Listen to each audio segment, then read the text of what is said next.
My name's Colin Sage and I'm Senior Lecturer in the School of the Human Environment at University College Cork.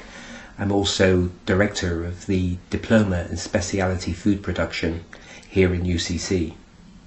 I decided I'd go on after my first degree to do a PhD, and I registered at the University of Durham to begin that process and fell in with some anthropologists and decided I would do my fieldwork in Bolivia.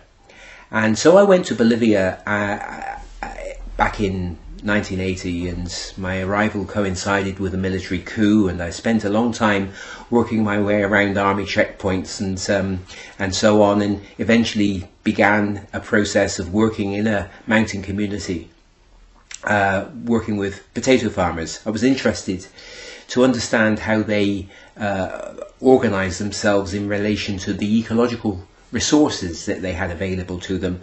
And I was interested in rice cultivation systems, so I spent some time in Indonesia, and I also spent quite a bit of time in Mexico looking at various farming systems in the southeast of Mexico. So primarily I'm a university academic, and I've been doing that for some time, and I've been in UCC in Cork for 14 years. So I teach courses around the geography of food and on questions of environmental sustainability. And I suppose one of the things that concerns me is to take a broader approach to understanding and to evaluating the success of the food system. So, for example, we have a food system which currently results in 1 billion people in the world being deeply food insecure, experiencing hunger on a daily basis. That seems to me not as a successful illustration of an illustration of a successful food system. And so I suppose for me, our most pressing questions that we need to address, and with some urgency, is climate change. And so I'm interested in understanding the relationship between the food production and supply, distribution and consumption practices and climate change.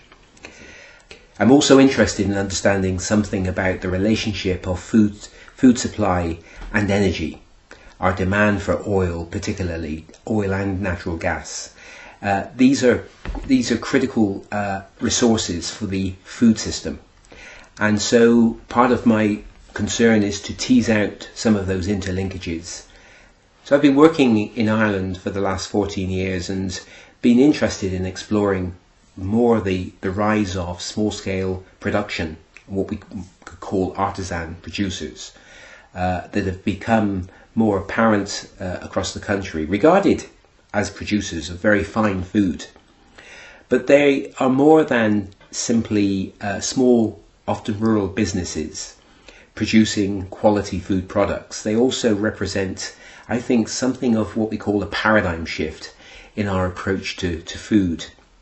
So it was thinking about that sector, if you like, of small cheese makers, of small fish smokers, and those kinds of, and organic growers and so on, led me to think much more about the differences that model represents compared to the mainstream conventional form of food supply that we have.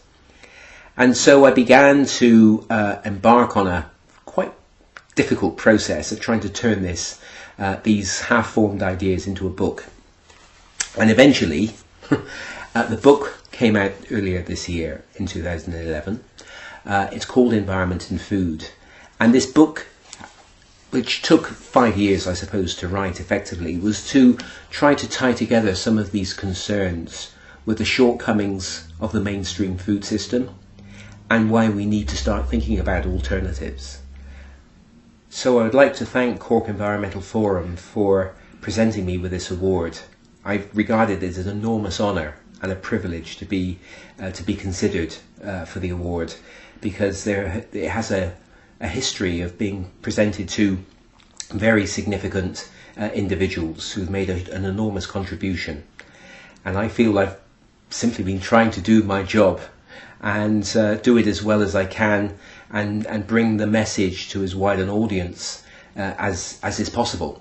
So I would like to thank everyone in the Environmental Forum, Cork Environmental Forum, who in any way contributed to this award being made available to me, and I very much appreciate it. Thank you very much indeed.